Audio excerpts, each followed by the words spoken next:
All right. Welcome, everybody, to another episode of the Super Data Brothers Super Show. I am Ryan. We do not have Eric today, but we are joined by Joe Reis, professional curmudgeon. Welcome back to the show, Joe. Hey, what's up? I can pretend to be Eric. Yeah, do your best. You Yeah. gotta work on the beard a little bit, but it's pretty close. See if I have a big beard laying around here. I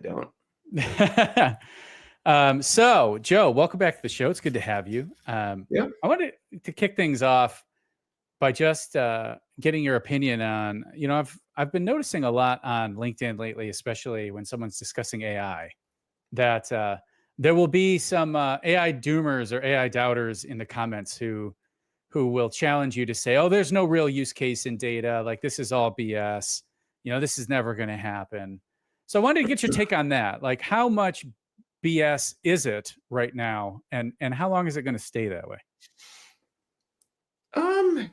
It's an interesting one. I mean, being a professional curmudgeon, I suppose, you can balance every argument by saying it's both useful and BS, right? I think the ability of an intelligent person is holding two opposite views simultaneously in one's mind. And so us being intelligent people, I suppose we should take the argument that it's probably a bit of both, right? And here's the rationale. There's obvious utility to AI in many different manifestations, where you want to call it machine learning, whether you want to call it generative AI, whatever, right? There's been proven utility time and time again. Like, most of the world's biggest companies run on AI and machine learning. That is literally what they do. That's what powers them.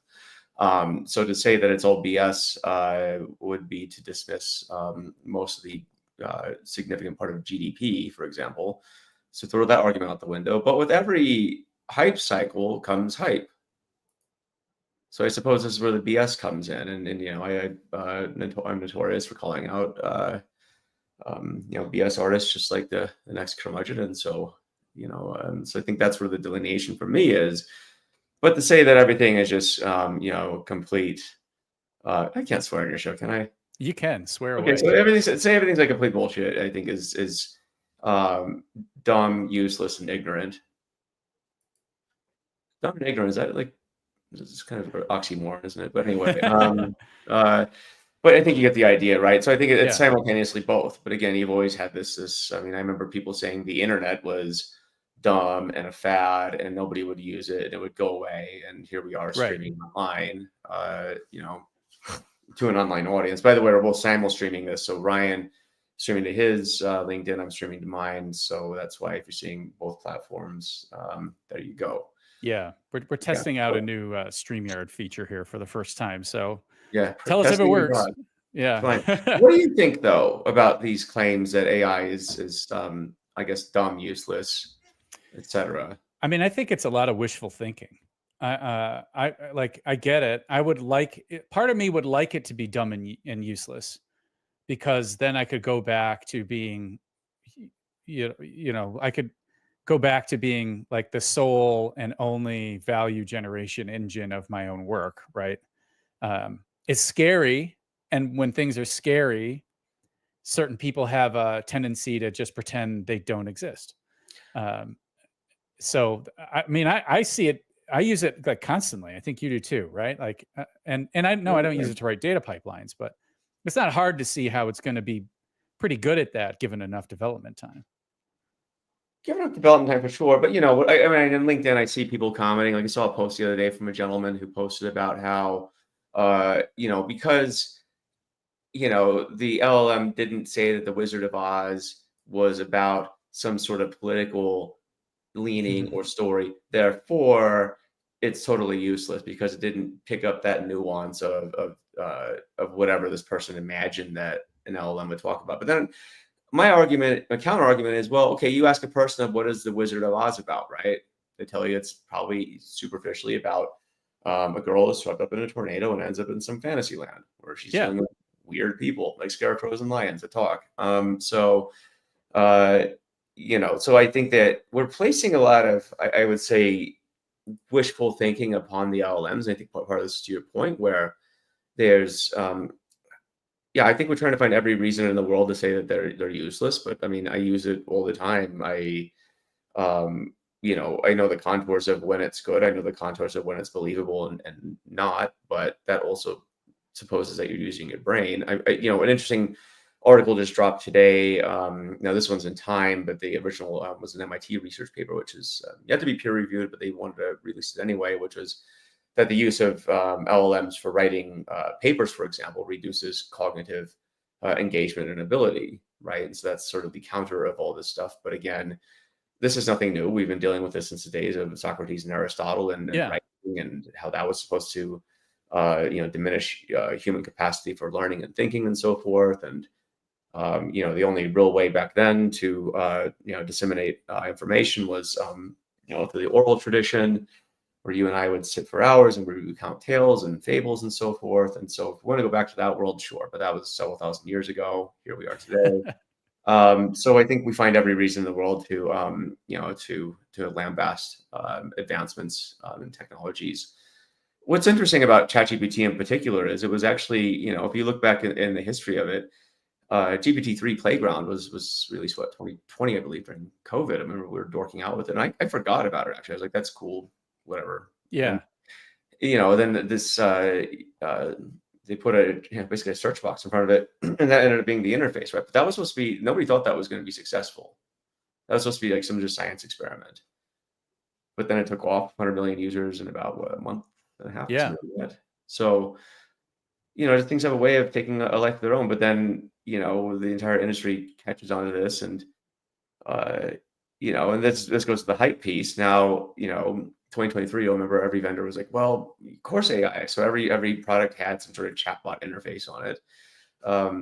Whether or not it made any sense at all. You had to have the sparkly little emoji one thing, and then I'm sure you remember that. That's all gone away now for the most part, right? Now it's embedded into the app itself and sort of the workflows. So, but I would say the wholesale dismissal of things, I would say, is always an incredibly stupid approach. And I'm putting that very politely, by the way. I think Yeah. it's but these are people that I think are pretty smart, but they end up acting like complete fools. Yeah, Mariah Peterson, welcome to the show, Mariah. Good to see you. Points out that you wrote a post calling AI deniers akin to flat earthers, and I think that's, Yep. I mean, that's pretty apt. So, are there any particular, when you look at the landscape of AI tooling that exists today, are there any particular vendors who you would say, hey, they're doing this right, or approaches that you would say, hey, this is the right way to do it versus the wrong way to do it? Or is it still too early to say? I think it's too early to say, and I'm not in the habit of singling out vendors for Yeah. good or bad, right? Unless I'm doing for reasons I won't get into. Like I just don't typically publicly will say, but I think in general the trajectory of the products has been from very superficial, pretty boring chatbot functionality to now things that are a bit more well baked. If you look at kind of layers of architecture, it's becoming a bit more embedded. No pun intended, I guess. But yeah, to me, what's interesting is the race of the models. Like it seems like every week and a half, there's new announcements, new innovations with the models themselves. I think that's pretty fascinating to keep on top of, because it's like pole position, But I find different models work well for different use cases, and so that's how I typically approach it. Yeah. Are there particular models that you would say, yeah, like what model do you use for what? Like I can tell you, obviously 4.0 I just use for general purpose. 03 is when I really wanted to think through something. That's obvious. I mean, are there any, and I pretty much only use ChatGPT right now, but what's your experience with the different models? I pay for all three. So Gemini, Claude, OpenAI. I think ChatGPT has like the best sort of general sense of things.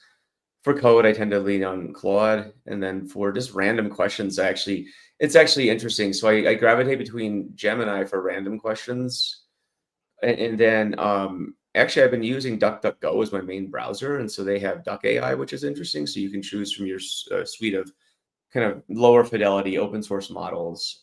So I think that's for stuff where I just really don't want the LLM to have a history of my question, if you know what I mean. So Yeah.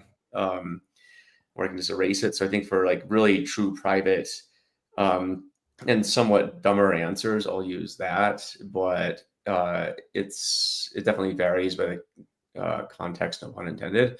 Gemini is interesting. So I asked it, asked a couple of health questions yesterday, and it wrote back like a really patronizing answer. Like, well, you're obviously into measuring things because you're the author of Fundamentals of Data Engineering. Therefore, it's like, please don't answer the question like this. It seems very odd. But that's how it answered it. And I was asking about something related to my kids' asthma and a couple other questions, but it was very weird. Yeah. So I thought that was, maybe tone it down a bit, because I couldn't tell like if it was being snarky or just being overly patronizing. But it was weird. So I was trying to shoehorn like my context of my experiences with the type of question I ask. And if how would you feel if like, Ryan, you co-host Super Data Brothers, therefore, Yeah. you love being healthy and measuring things. It'd be like, Yeah. what? Yeah. Are you What? talking about? It would be very strange. That would be a very strange response to get out of an LLM. Yeah. Disconcerting, even, right? For it to take that approach. Yeah, I mean, especially when we're trying to make it more kind of skeuomorphic, in the sense we're making it something more that kind of blends into the scenery and is, uh, relatable, right? It's an odd response, but anyway. Yeah. uh, We do have a question. And by the way, if this is your first time watching the Super Data Brothers show, this is a live show, folks. So if you ask your questions for Joe or I, we will do our damnedest to get them answered for you during the show. So make sure you get those in. Ilya asks, what's your opinion on the future of search? Will people prefer LLMs searching the internet for them, like what Perplexity does, or will they still want to keep control, kind of? Because do you really have control even of Google's ranking algorithms? No, but what do you think there? It's interesting. I stopped using Google. Yeah, me too. Yeah, Like I completely. use DuckDuckGo now. I mean, I've been a big privacy kick lately, so therefore, for me, I'm a bit of a boomer. I don't know about you, but so that's, I think, it depends on what you're trying to do. I would say if you're looking for a broad swath of answers, search is obviously key. But then again, LLM kind of SEO, LLM focused SEO is becoming a big thing. Yeah. I listen to Neil Patel's podcast every morning about marketing, and it's just gonna dig it. But it's so it's definitely true that, like, you're not just optimizing for search engine rankings anymore. And some people have said it's dead, but I don't think so. But I definitely think that you need to broaden your horizons, to make sure your content does show up in the the chat Yeah. bots, the LLMs. But that said, it's interesting, and this is something I sort of I wrote about in 2022 on LinkedIn, but it was 2023. But what you're going to see in LLM is exactly what you saw in search, which is black hat SEO, and it's going to get pretty gnarly, to the point where, again, given hallucinations, et cetera, et cetera, et cetera, like, now you're going to have to work a bit harder to understand if anything's true or not. I don't use Perplexity, actually. I didn't, for some reason, it never clicked with me. I know a lot of people use it. I just didn't really think it was that interesting. So I think maybe I should give it another shot. It's too bad Eric's not here, because I think he's a Perplexity fan. Maybe he could stick up for it. But He's probably off using it right now. And that's why yeah, he's not here. He's it just is like, why, I'm sure. yeah. He he got RTO'd, returned to office. And so that's why he like tries to make it to the show on his lunch break now. It's pretty lame. That Yeah. sucks. Well, you should RTP, like return to podcast. Yeah, yeah, exactly. I do think one of the things that strikes me, like, there's this, it reminds me of the early social media days where everybody rushed to use the apps and just gave away an insane amount of personal information to the social media companies. And now in some ways, we've really lived to regret it. And I think about the type of stuff that even I, who am mindful of these things, share with ChatGPT. And I would imagine we're going to be in a similar situation where, 5 years from now, we may say, gosh, we really wish we hadn't let these models train on all of our deepest, darkest secrets and our fears and worries and triumphs and everything. you know, I because mean, it's probably a good time to mislead it actually, and just give it all kinds of crazy stuff like, yeah, you're 7 foot tall, right, you're measured IQ of like 180 or something like that, and it's like, holy crap, this guy's like amazing, you know. Um, I mean, that's what I would do because I didn't have a chance to do it on social media because all my friends saw it, right? It's like, no, you're not. But then I wonder when like you're gonna have like kind of the boomer. Remember on Facebook when people were posting the Facebook does not have my permission to yes, take my content and my photos or some yeah, dumb thing like that. Yeah, it's. I wonder when people are gonna start telling ChatGPT or the LMs like you don't have my permission to use my content. It's like yeah, I already scraped it. right. Yeah, it's too late, Whatever. bro. One. Yeah. I mean, I would imagine it's all going to, right. It's all going to be available, I mean, this is like, it will be useful in so many ways for both really great and really nefarious purposes that, it's like everything else. I mean, it just seems like technology has us stuck in this cycle where, new things come out and both the benefits and the downsides of them get more and more extreme. And it Mhm. feels like that's kind of been the cyclone that at least I feel like I'm in, over the last 15, 20 years when it comes to the stuff that's coming out of the tech industry. Oh yeah. Yeah, Matt Uh, Mullins is a good point here. Answer engine optimization is a new SEO. Yeah, for sure. Big question how you get your content into the models where we can be certain ads are coming. Yeah, and I think the ads are actually going to be very inobvious too. yeah. Because you talked about, you kind of alluded to this when in your last couple paragraphs where you talk about personalization and targeting and stuff. And I think, that's nothing compared to what you're about to see. Right. Where this thing knows every deepest dark. And the thing is, you're expecting answers back in a very tailored form, right? So it's much different than search, where you could target kind of broad swaths of a geography or interests or age or whatever. Now it's like psychographically, yeah, I'm going to go into Matt Mullins's brain and target him with very, very targeted stuff. Manscaped ads or whatever, and that's all he's going to be thinking about all day, right, Matt? Um, so Yeah. uh, But I mean, it is because it's both the information collection side of it, right? The stuff you're willing to share with the model because it's so useful is potentially more than you were willing to share with, say, Facebook, and people were already sharing an insane amount with Facebook. And then the flip side is its ability to target your specific concerns, your specific personality quirks, your specific like everything about you, right, is going to be much. It's just more advanced, right? It's like. Um, I don't know if you've read this book or heard any interviews with this guy, Jonathan Haidt. He wrote The Anxious Generation, which has been pretty popular. It's been a big topic of conversation in the last year or so.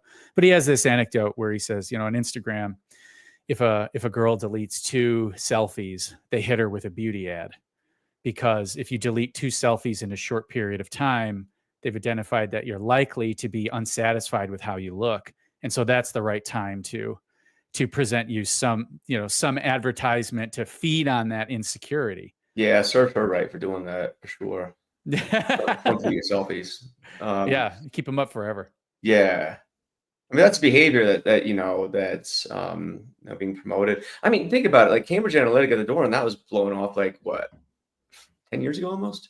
Yeah, Crazy, yeah, right? I was having this argument with my wife the other day. Like, she's like, "Oh, we got to get the kids off of social media." And on one hand, I'm like, "Yeah, it's rat poison for sure. Get them off of it." But then I'm like, "Well, except everyone's going to be a content creator, and so I'd rather them actually get good at knowing the nuances of social media, when it's effective for them, when it's useless for them, how to use it effectively to promote themselves." yeah, I think increasingly, being able to capture attention is going to be one of the most valuable skills you can have. So I'm not blind to it. I'm just telling them like, this stuff is incredibly dangerous as well. So is real life. Like driving on the interstate is also really dangerous. You can get killed at any moment.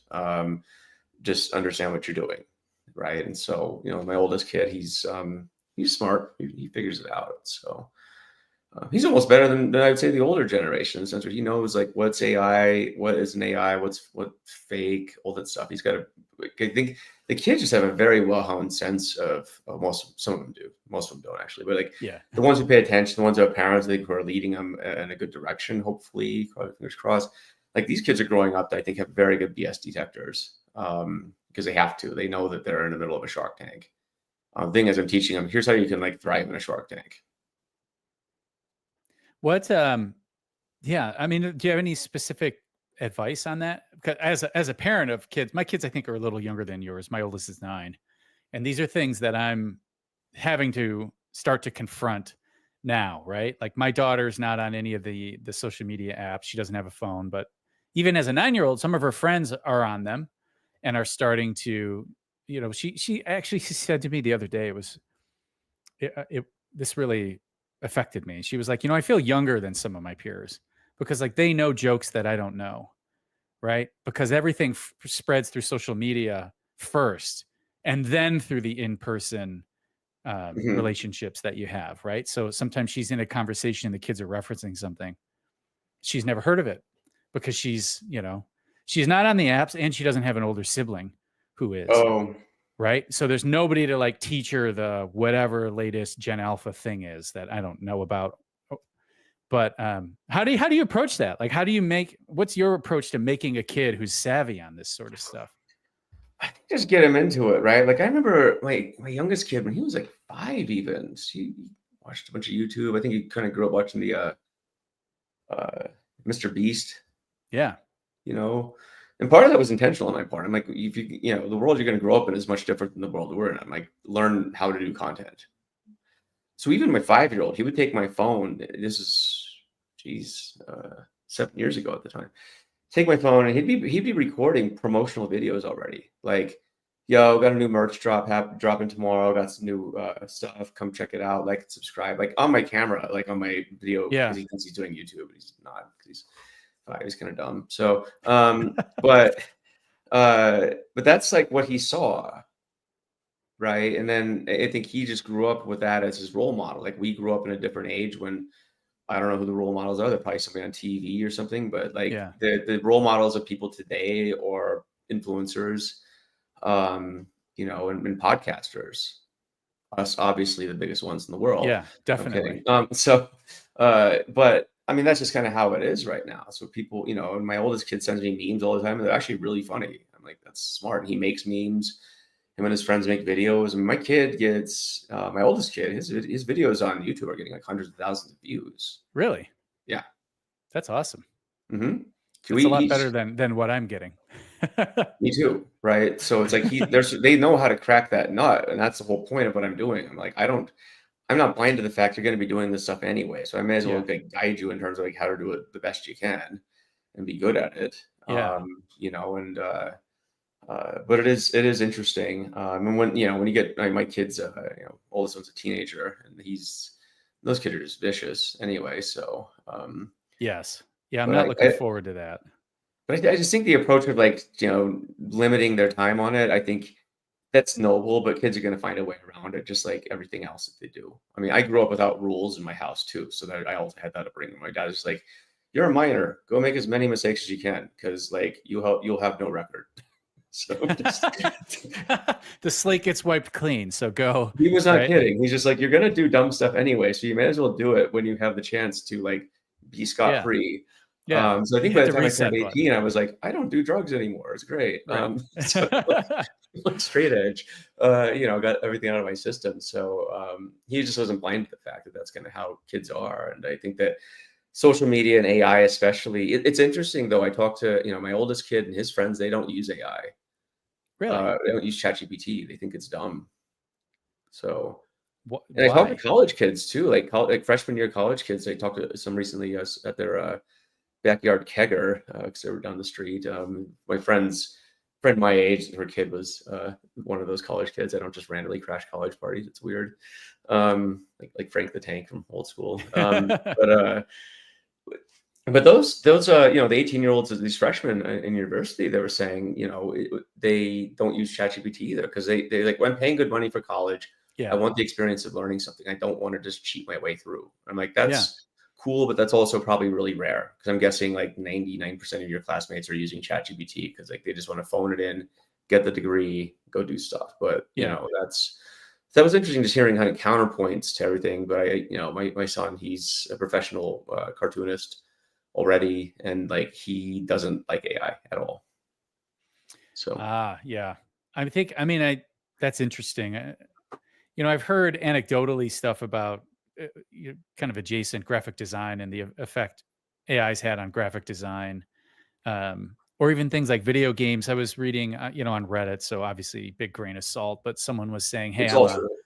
it's 100% true. Everything on Reddit's true, especially the stuff that contradicts the other stuff on Reddit." And it's all tasteful too. Everyone on Reddit is like very hinged and very sane. It's a Yes. great Oh place. yeah. If you want a really supportive community of people who really have their heads screwed on straight, I would go to Reddit personally. Yeah. Um, 4chan's also good. 4chan. Yeah. Oh boy.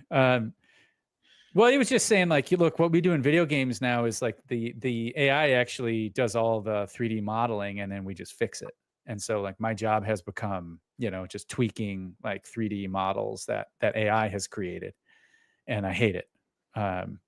This person was very unsatisfied with that reality. Probably. Yeah. It's so different than architects and using CAD. I mean, the CAD pretty much just makes all your stuff, and you just tweak it to make sure it doesn't break. I do think though that there's going to be, with video games, it's maybe harder to tell, maybe not, but maybe there's going to be kind of a niche of like handcrafted video games. I'm a DJ. I thought vinyl was dead. I stupidly sold off my Techniques turntables and gave my vinyl collection to my girlfriend at the time, and I recently got that back from her actually. I was like, thank you, because it's worth a lot of money now because vinyl's back. Yeah. I just need to go buy Techniques turntables now, and they're like $2,000 versus $500 back in the day that I paid it. Yeah. Idiot. That was like the worst decision I ever made. I have off camera here a decent sized vinyl collection right next to me.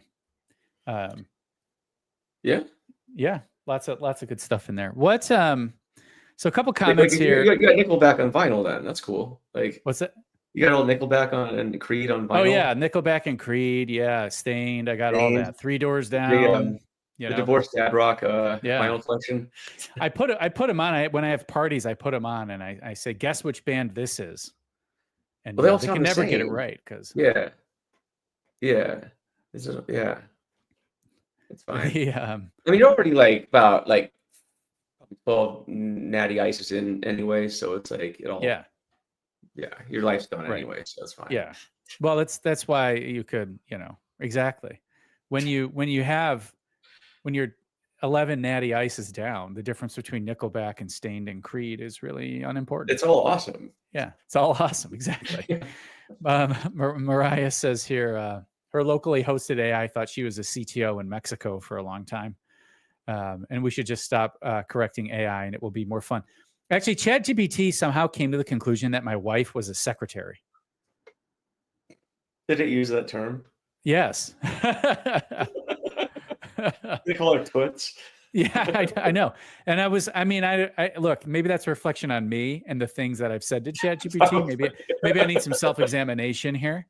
My wife is a stay-at-home mom, which, it does involve a degree of administration for certain.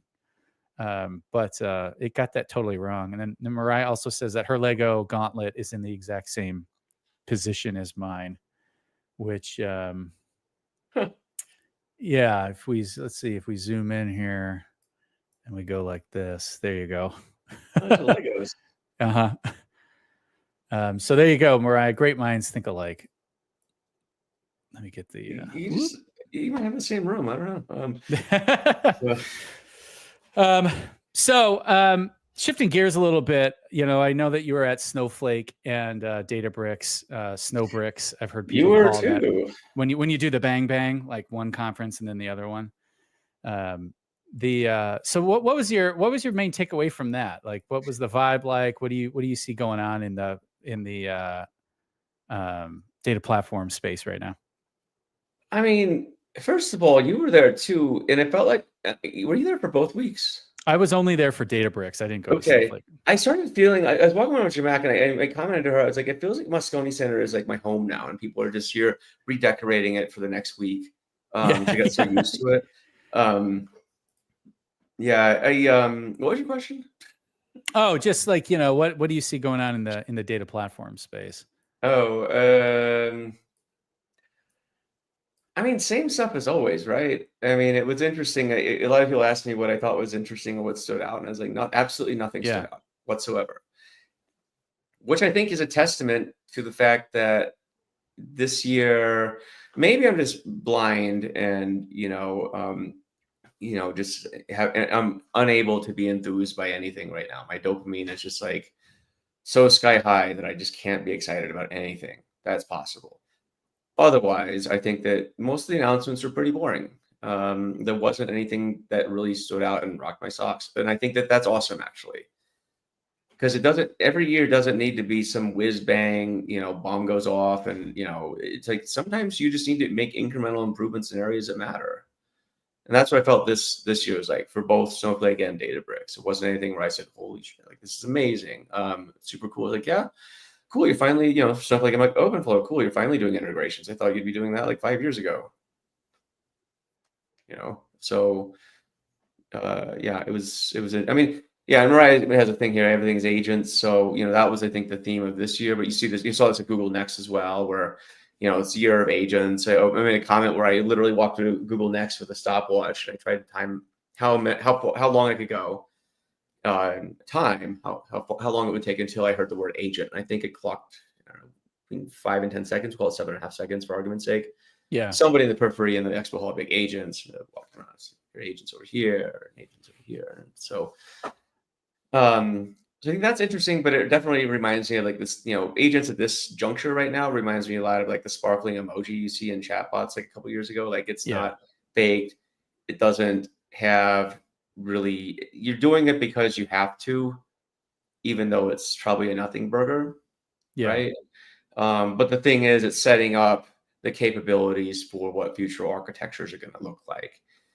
Now we can dig into this. I have my own thoughts on this, but I think that's what's happening. Where whether you like it or not, the game theory definitely suggests that your rational outcome, your rational choice is really to do agents and have that as part of your demos at your booth. So everywhere I walk by, I was like agent, agent, agent, agent, agent. Signs, AI, and data products is another one, and then Data products was I think you're going to everywhere. see Yeah. agent products really soon. Product agents too. Product agents, Yeah. yes, and other agents, I'm sure. But I mean, that's sort of where it's all going, I think. Like so that's. But the industry always every year, the industry needs a new story to capitalize on, right? Like I was talking about Shamak actually, it was funny. She created data mesh, and it was I remember when AI kind of took over the zeitgeist in 2023. I remember commenting to her back then. I was like, you should be glad that this happened. It takes all the pressure off of you, Yeah.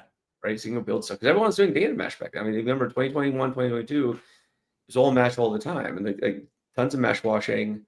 We saw it, you and I think the industry saw it. It was funny because like people were talking about data products and like, oh, I'm sharing a database table. That's a data product. I'm like, not Yes. really. Like it doesn't fit.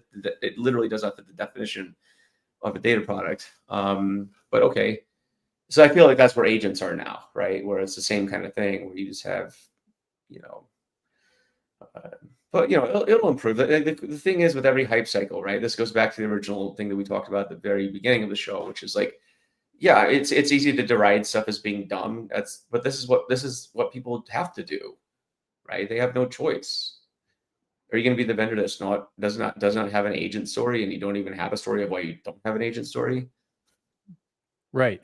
right? So Yeah. like, I mean, you and have to. yeah, like I can tell you as someone who works at a vendor, like the pressure to have something to say.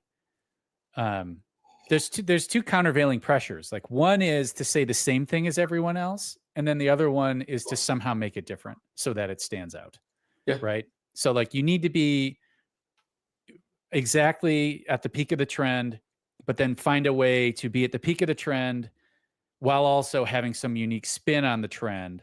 And it's very challenging to do, right? It's very challenging to do. Mitchell here asks, can you see any serious cracks in the agent environment? Personally, I just don't see AI as reliable enough for specific tasks for them to not be creating problems for people that will sour perception. I don't know. My personal litmus test is, would I release an agent in my personal workspace or my business workspace right now? Absolutely not. Yeah. So if I won't do it, then I guess I think that kind of answers your question. And why? Let me answer why. Because I don't trust that it's going to do the things that it says it's going to do, nor do I trust that it's not going to break things that I don't know that it broke. Right. So there's no controls, the sense of security, the sense of governance, and the sense of, I would just say, determinism about these things is lacking. So that's, would you? Okay, let me ask you this. Mr. Ryan Dolly. Yeah. Would you right now, if I came to you and said, Ryan, I have an agent that will take your to-do list, whatever's on it, and it'll just go do those things for you. Would you do it? Would you take my offer? No. Well, now I'm really sad. Sorry, Joe. I'm gonna go listen to Creed right now. Well, I'll pull out the vinyl. We can spin it live.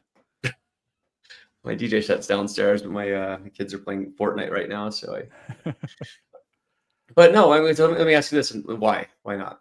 Well, this is what you said, right? I wouldn't trust that it would actually accomplish the things on the list. Not only do I not trust that it would actually accomplish the things, but I'd be very worried that it would mess those things up, right? It would actually be worse than if I had just blown off my to-do list for the day and spent the whole day pounding natties and listening to Creed. That would be my concern, because the trust isn't there, right? And I've never turned an agent loose on anything, but just in interacting with the LLMs in my personal life, I can see all the ways in which they mess stuff up. That's just it. I mean, I want this to work, and I think that we're going to get to the point where it does. And so I'm already thinking about what that future looks like. I'm supposing that, like, with enough attention, with enough money, with a little love, with a little tenderness comes. That was a Hootie and the Blowfish thing. That was a that at some point, right? Like, these things are going to be useful, because I have a gigantic to-do list. Like, I'm looking at it right now. There's 100 things that are late. I would love to farm that out to an agent and have it just go do stuff like book my travel. Oh man, that's the one I want. That would be so great. That just like understand my preferences as someone who travels a lot.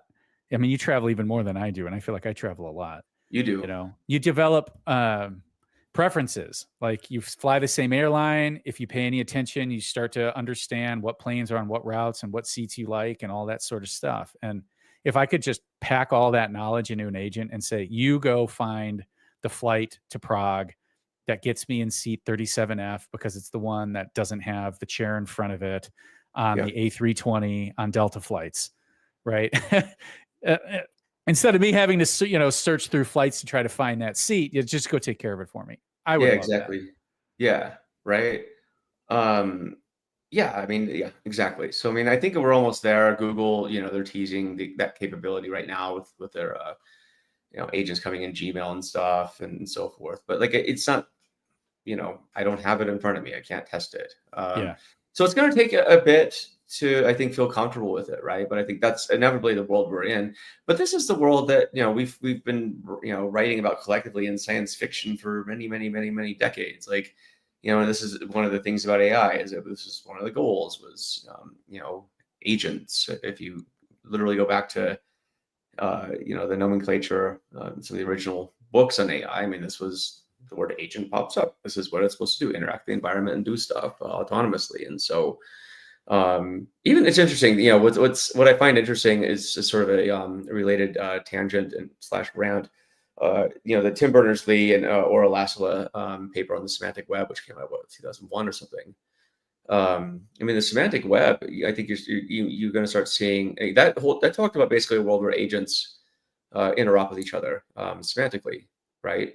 And using RDF to facilitate that. I think that future is finally here now. And so it's kind of cool, right? But as to, I think, to Mitchell's question, are there serious cracks in the agent environment today? Absolutely. Like, you and I are not going to use them, right, for anything. Like, I would barely trust it to do a DoorDash order. Yeah, That's my litmus test. Like something innocuous where like if I put a spending limit on it, like, when I give it a selection of places, find me, I'm gonna give you some criteria based on time, based on availability, based on, health score, as low as possible for me. absolutely. Then yeah, get me something and tip enough so the driver doesn't like throw it at my door and spit on it in the way there or something like that. Like that's all I ask. Like if you can do that, cool. But we're not there yet. Yeah. Mitchell has a follow-up question. Do you see opportunities for there to be an operating system incumbent with AI integrated apps? So far, Microsoft seems to be very lackluster with integrating Office for AI workflows. Wouldn't need to be agentic, but just AI integrated automation. Do you see potential there currently, or are we still far off? No idea. I mean, an operating system's an interesting one, right? So, I've spoken with some people about this whole notion of an agentic operating system. I'm not quite sure what that means yet, nor I mean, there's just so if you think about how many barriers of entry you have to cross in order for something like that to happen, Yeah. I don't know. I mean, you're starting to see protocols though, like agent to agent and so forth. That was announced at Google next to a couple months ago, but an operating system incumbent with AI integrated apps. I don't know. Like it's so Windows for sure. I mean, they're going to have one at some point. Mac OS. I mean, it seems like Mac basically just gave up on AI, basically. So Yeah. they're going to integrate with third party. If they're going to do it. Linux. I have Ubuntu on one of my computers at home, and that definitely doesn't have anything baked in. I have a Windows computer, and what does that have? Copilot right now. That Yeah. thing sucks. Yes. Like, hate to be that guy, but Yeah, it hey, does. Sucks bigly. who's this person on YouTube? Elon. Elon attends our streams regularly Oh, nice. here. Yeah. That's really- Welcome, Elon. Thanks. He's got Yeah. a good name. No, he manages to come out of that K hole every once in a while to attend a Super Data Brothers stream. So, Yeah, always 12 good to Natty have Ices and K-hole. That's really something. you.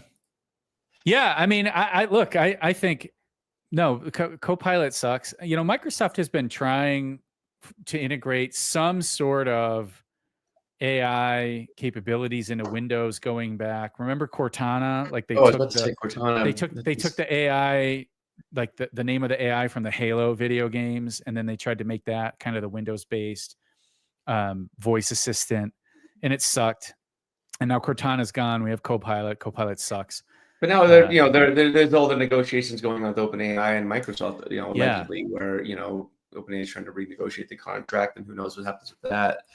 So I don't know. It seems like it's an interesting one where the big model providers definitely have the leverage right now. If you're Apple, for example, like you're gonna go build that on your own with exactly no data because you don't collect it. Cool. Yeah. Because that's the problem at Apple is that they don't collect data because, that's why I have an Apple device is because they don't collect data. But at the same time, you're not going to get the cool models off of it because they don't. Yeah. They can't use data. It's weird how that works. But I don't know. It's but on device ML is something I'm interested in, right? Maybe that might be how the if there's a easier way to integrate maybe third party plus on device. Maybe that opens up the spaces for these operating systems and so forth. But I don't know. It's above my pay grade. Correct me if I'm wrong. Wasn't that kind of if I recall Apple's marketing at least, that was kind of the reason to go to the iPhone 15 was like, well, we have this new AI chip on device, and like we're going to run the AI on device, presumably because then we'll have access to the data necessary for it to function. Because they're not housing it in some massive. Right. It was a whole point. That's why I got an iPhone 15. Now I got a 16 as well. Because why the hell not? Both of them promised that they had the chipsets for an Apple Intelligence. You know how many times I use Apple Intelligence now? None. Yeah. I mean, it summarizes my emails. I'm like, thanks. It actually makes it worse because it gives me the wrong stuff. So I don't know. I'll have to get a flip phone. Robert Long here asks, it was only a while ago everyone was bashing on Gemini. Now it's Copilot. When do you think we'll reach status quo with these models? I don't know. I think everyone's always bashed Microsoft Copilot. Yeah. It's like, I mean, Microsoft can't catch a break. I mean, I do have a lot of respect for them. Obviously, they're a great. I mean, I think in terms of tech companies that first did like a magnificent turnaround, because I mean, Microsoft was like a 4-letter word for a long time, long time. I think Satya Nadella did a fantastic job at positioning Microsoft as like the juggernaut, like the in my opinion, the undisputed king. But that doesn't mean that Copilot's great. It just means like they make things that are like passively okay, and you have no choice but to use them because for you to get a third-party tool is going to cost you more money, right? But everyone bashes on Gemini, but Gemini's dope. I like Gemini a lot. I use it a lot. But I don't know. I think the thing is with status quo in the models is it's. I mean, just pay attention to the capabilities of the models. Like every week and a half, there's like, they reach some sort of parity with each other, then they jockey for a new position and stuff. And I don't know. Yeah. What do you think? I mean, I can't even. I wouldn't even venture a guess. I don't know enough to say, right? Like exactly. Yeah, I don't either. Yeah, like it's just who's on top. I don't know. At any given time, it changes, and it depends on what you want to do, and different models are better at different things. I mean, I will say about Microsoft, as someone who does business in the enterprise space and has for a long time, that I think when you talk about the data industry, a lot of times what you're talking about is kind of the constellation of startups and people around those startups. And in that social milieu, people don't take Microsoft seriously at all. But I promise you that in boardrooms and at CTO desks at major companies, Microsoft is the most serious vendor. And so Copilot's perceived lack of capability, probably, I haven't looked into it, but I would guess what rides along with that is a degree of control and enterprise grade capabilities that people at these big companies actually really value, that in some ways nerf the AI, but gives you a degree of like reliability or trust, at least in the infrastructure that. No, the Copilot's going to be the Microsoft Teams of LLMs. Right. Like Teams is a running joke with everybody, except guess what everyone uses? Teams. Exactly. And everyone who uses Teams, I've never met anyone who uses Teams that says, I love Teams. It's never. Amazing. Yeah, but you don't need to love it. You just need to, develop Stockholm syndrome. That's all. Yeah, right. And it comes with, like Teams sucks, but it comes with, a pricing and go-to market and integration strategy that like a much, Slack clearly can't match, because, when I like, we do business at Good Data with, we have two big groups of customers. We have really huge enterprises, most of which I'm like NDA'd. I can't even tell you who they are, but they're out there. And then we have this huge bucket of startups. And I don't even need to look at the name of the company. I can tell which group a meeting I have is coming from based on whether it's a Teams invite or Zoom or Google Meet invite. 100% of the big companies, I get a Teams invite. That's when they're serious. Yeah. Right. Yeah. So those of you who are in sales, right? When your client sends you a Teams invite, that's the sign that they have money to spend. Yeah. That's like the prenup. Yeah, exactly. Mitchell says, he's a happy Gemini customer, but he wouldn't trust it with agentic stuff. It helps with workflows. Yep. He says a lot of models seem to reach parity, but no advocates for Copilot. Yeah. I mean, I think Copilot is probably always going to feel the worst to use and also be very widely adopted. That's just it. Yeah. And it's fine. So.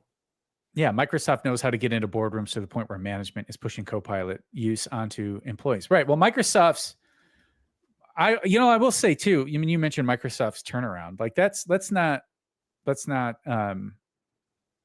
set that aside. They really did make an incredible turnaround. When you think about like Microsoft at the end of the Steve Ballmer era, right? Where it was just, barely considered a tech company anymore. People just viewed it as this kind of dinosaur, and they really have done a lot to turn around the business there. I mean, look, you can make fun of the technology all you want. You'd be really happy as a shareholder over the I am last a decade. shareholder. Yeah. Yeah. I mean, but the days of sweaty Steve Ballmer, Right.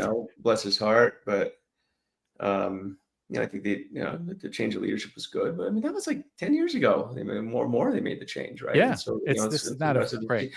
But it shows just how long it takes to make a change, in this environment, and we'll see how that shapes up. I mean, Andy Jassy a couple days ago, CEO of Amazon, said that watch out, employees are going to start replacing with AI. So I'm curious to see where that goes. I actually have an article I was writing this morning about that. Actually, last night I started it, which is now we're going off in different mode, but whatever. For the longest time, everyone bragged about like how big their company was or how many people they managed on their team, right? Like your CDO, like I know one CDO who claimed to fame was, I ran an 800-person data team, right? Andy Jassy's like, if you need more than 50 people to do a project, you probably I'm paraphrasing, probably getting it wrong, but it's like he said, more than 50 people probably want to assess what you're doing. Do you need 50 people for a project for anything? Does Yeah. that matter, right? And so I think that it's interesting. So the hypothesis I have is actually you're going to see the reverse or the inverse of this, where it's like, how small of a team can you have and have an outsized impact? So if my team of 8 can do not just the work of 800, but 8,000, to me, that's going to be the new litmus test. Like the size of your team is almost a liability in a lot Yeah. of ways, right? I've seen that a little bit. Like revenue per employee is the new flex. Right. OnlyFans, I think, has the biggest one of them all. Yeah. Thanks to people like you and me. So I'm kidding. Absolutely. So, yeah. Well, that's what you do when you're done spinning the Creed records and you're done with the Natty. Yeah, I'm just like, um, on Here my we have a jet ski. question. Yeah. What are some of the great successes and failures you've seen with how companies are implementing AI? How do people get it right and how do they get it wrong?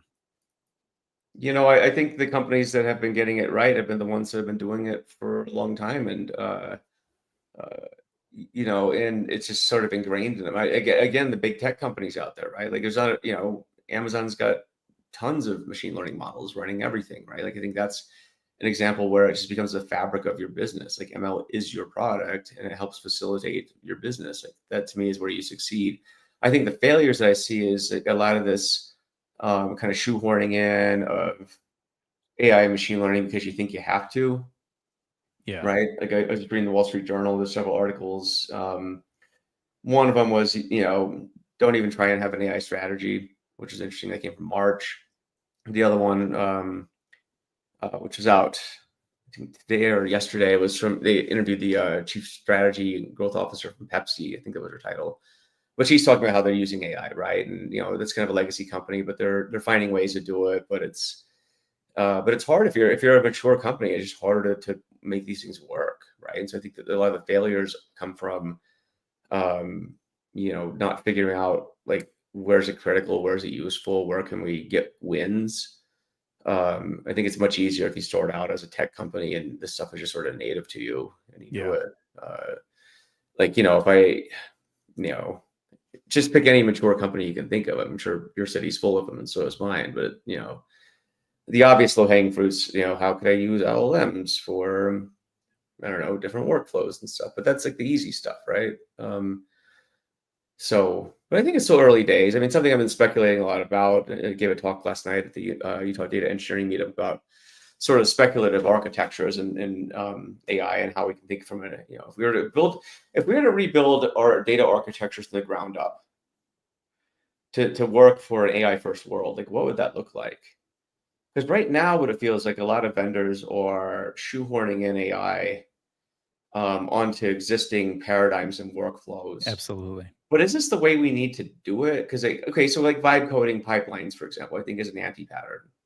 Pipelines are meant to be functional in the sense where there's idempotency, right? Like I have an input, I get an output.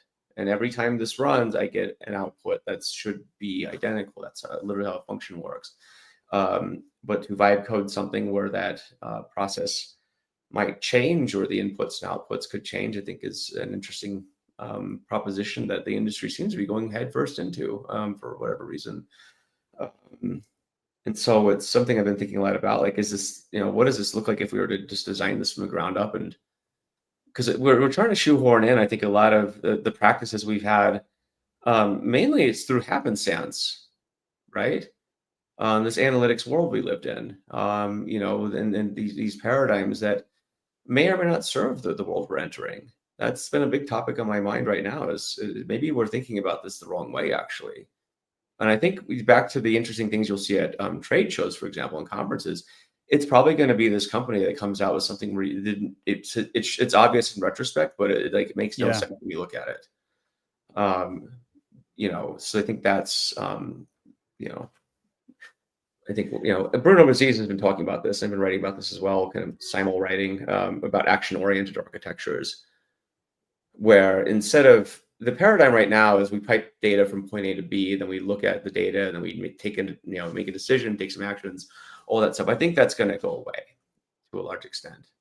Or maybe it won't go away, but the new workflow is going to be, if we talk about what agents would be really good at doing, it's, once they're mature. Right now, they can barely order my DoorDash. They won't order my DoorDash. I won't let them order my DoorDash, I should say. But like, if you take the logical extreme and you say, okay, these things are good enough to do a lot of stuff. Instead of looking at report, just go do the action, right? Team of other things and take actions. I think that's the architecture we're looking at. But the architectures we have today are not built for that.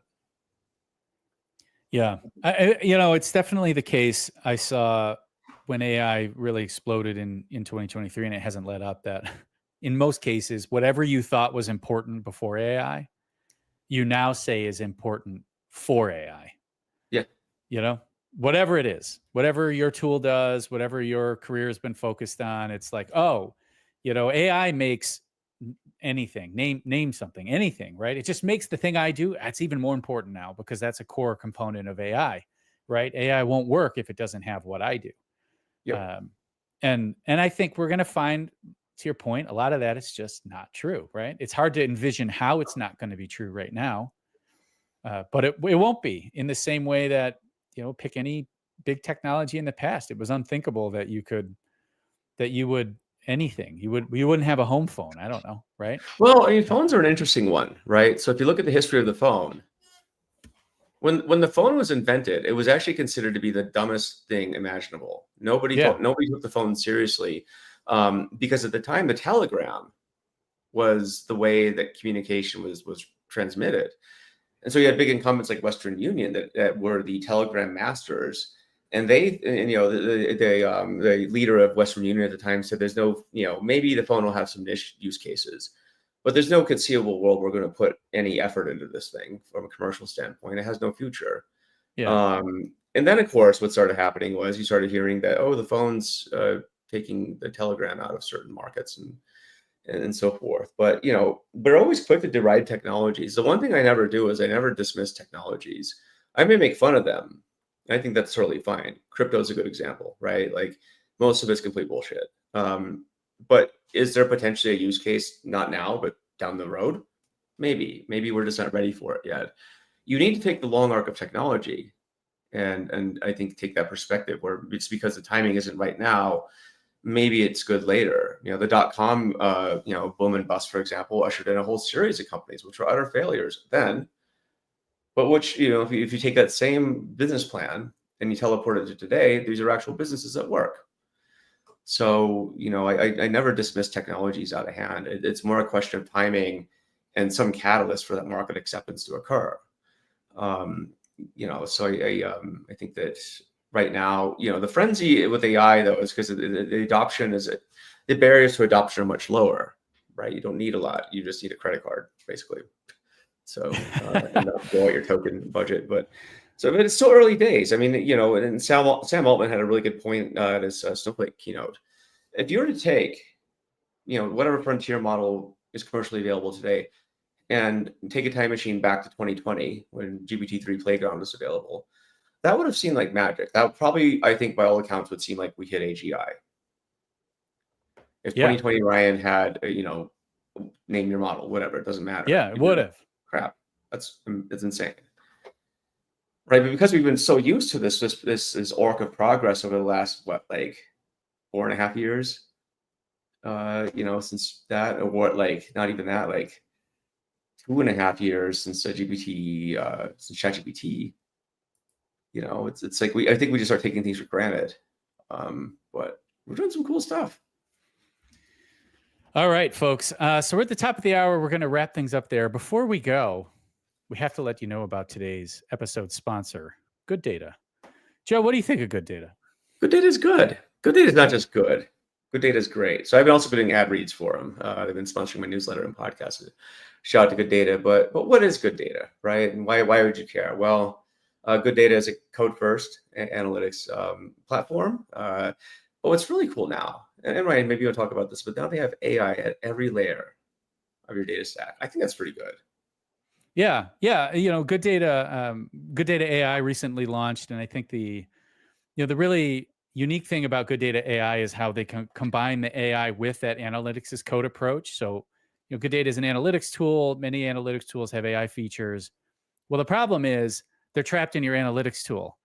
People have to go into your analytics tool. They have to be looking at a dashboard, and then they can ask a question. Nobody wants to do that. It's 2025. People want to consume their analytics in the places where they're doing work. And Good Data allows you to do that by taking the AI features, the natural language query generation, the auto visualization, the next action suggestions out of the analytics tool, and allowing you to embed that into your application or your portal or wherever it is that your people need access to data and they want to do it using AI. So we're happy to have Good Data as the season 3 sponsor of the Super Data Brothers, and you should check them out at gooddata.com. That's gooddata.com with 2 Ds. GODDATA. Yeah. Don't get confused, folks. Just 2 Ds in a row. Yeah. And 2 O's too. So. Yeah. It's yes, we really went overboard on the consonants there. And the vowel. All right. Don't worry about it. Yeah. A's actually too. Not the art of strawberry. Anyway, that'll be the last time Good Data sponsors your episode. All right. Joe, I think everybody knows where they can follow you, but if they don't, where can they follow you? OnlyFans? I'm just kidding. So you'll catch him at the Nickelback show this summer. Yeah, StubHub. Where else can you find me? I'm on LinkedIn. You can find me there where I or just shitpost random blurbs. You can also find me on Substack at joereis.substack.com. And if you're really nice, message me. I can send you to my Discord channel, where that is like the coolest underground data experience you'll ever see. Lots of cool people there. Great conversations about every topic you can think of. I just wanted to give an open space where data professionals and just nerds can go just chat and just be themselves. No vendors, no BS, just really good conversations. Yep. I can vouch for Joe's Discord. It's really cool. So you should check it out. All right. Well, thanks for coming on, Joe. It's always good to talk to you. All right. Take care, everybody. Bye.